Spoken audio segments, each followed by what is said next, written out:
नमस्कार दोस्तों, हरिओम परिवार में आपका स्वागत है। दोस्तों, आज हम जानेंगे शरद पूर्णिमा की A to Z जानकारी कि शरद पूर्णिमा में खीर क्यों बनाया जाता है। हम जानेंगे शरद पूर्णिमा में खीर खाने से क्या फायदा होता है और जानेंगे शरद पूर्णिमा खीर कैसे बनाया जाता है। और हम जानेंगे अगर नेत्र ज्योति बढ़ाना है तो शरद पूर्णिमा में क्या करना चाहिए जिससे नेत्र ज्योति बढ़े। और हम जानेंगे शरद पूर्णिमा कब है। दोस्तों, शरद पूर्णिमा की रात में भोजन न बना खीर बनाना चाहिए, क्योंकि कहा गया है इस दिन चंद्रमा से अमृत बरसता है। इस दिन करोड़ों काम छोड़कर चंद्रमा की चांदनी में खीर बनाकर रखनी चाहिए। चंद्रमा की चांदनी में 9 से 12 बजे के बीच खीर बनाकर रखना चाहिए और इस दिन 12 बजे के बाद खीर खाना चाहिए। अब जानते हैं चंद्रमा की चांदनी में रखी हुई खीर खाने के फायदे। दोस्तों, शरद पूर्णिमा के दिन चंद्रमा पृथ्वी के नजदीक होता है। कहा गया है इस दिन चंद्रमा से अमृत बरसता है,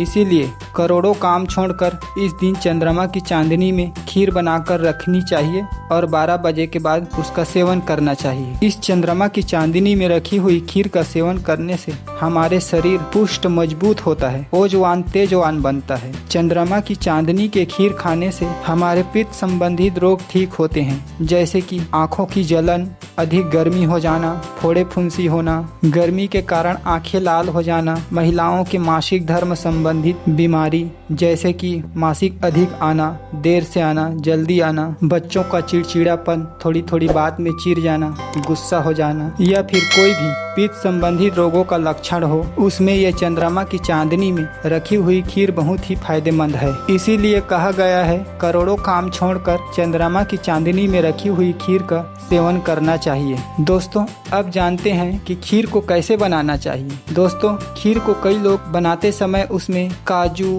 किशमिश, बादाम, छोहारा ये सब डालते हैं, मगर ये सब नहीं डालना चाहिए, क्योंकि ये सब डालने से खीर बहुत भारी हो जाता है और वैसे भी आप 12 बजे के रात में खाएंगे तो ये पचने में बहुत ही भारी होगा। खीर को ऐसा बनाना चाहिए जिससे वह पचने में भी हल्का सुपाच्य हो। क्या करना है, 1 पाव दूध लेना है और आधा लीटर पानी और थोड़ी सी चावल और उसको अच्छे से पकाएं। पकाते समय आप उसमें इलायची भी सुगंध के लिए डाल सकते हैं और मिठास के लिए उसमें मिश्री डाल दें थोड़ी सी। पकने के बाद उसको उतार लें और उसके बाद उसको पतले कपड़े से ढक दो। अगर कपड़े से नहीं भी ढकोगे पर भी से उसको चंद्रमा की चांदनी में रख दो। क्या है कि ढकने से उसमें कुछ भी जीव जंतु नहीं जा पाएगा। आप अपने हिसाब से बना के रख सकते हैं, जैसे भी आपको सुविधा हो। अब जानते हैं जिसके नेत्र ज्योति कमजोर है तो उसको क्या करना चाहिए। दोस्तों, जिसके नेत्र ज्योति कमजोर है उसको चंद्रमा की चांदनी में पूर्णिमा के दिन से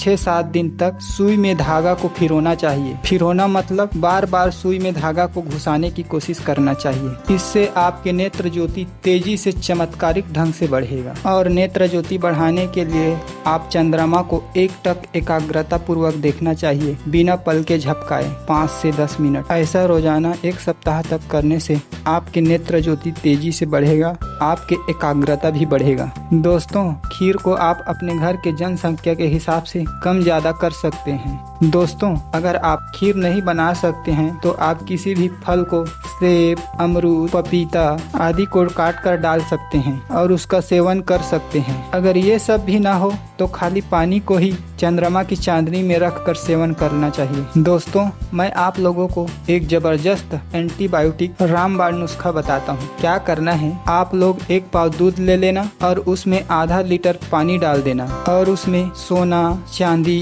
लोहा, तांबा आदि के छोटे से टुकड़े डाल देना। घर में अगर गहने सोने चांदी का भी होगा तो भी चल जाएगा। उसके दूध में डाल के अच्छे से उबालें। इतना उबालें कि वो दूध उबलते उबलते 1 पाव बच जाए। उसके बाद उसको चंद्रमा की चांदनी में रख देना। उसके बाद रात में 12 बजे के बाद इसका सेवन करना चाहिए। इससे आपके बहुत बड़े बड़े बीमारी खत्म हो जाएंगे। आपने सुने होंगे पुराने जमाने के लोग, राजा महाराजा सोना चांदी का भस्म खाते थे, मगर हम लोग महंगाई के कारण नहीं खा सकते, तो आप ऐसे ही दूध में डाल के उबाल के ले सकते हैं। दूध में डाल के उबालने से उसमें लौह तत्व, चांदी तत्व, ताम्र तत्व, स्वर्ण तत्व, सारी तत्व उसमें आ जाते हैं। इसका फायदा आप जरूर उठाएं। धन्यवाद दोस्तों, आपने हमारे लिए इतना समय दिया। आपका दिन शुभ हो। ऐसे ही अच्छे जानकारी के लिए हमारे हरिओम योग आयुर्वेद चैनल को लाइक, सब्सक्राइब और बेल आइकन की घंटी को दबा दीजिए और हमारे चैनल को शेयर भी कर दीजिए ताकि कोई भी आपके साथी को अच्छा जानकारी मिल सके।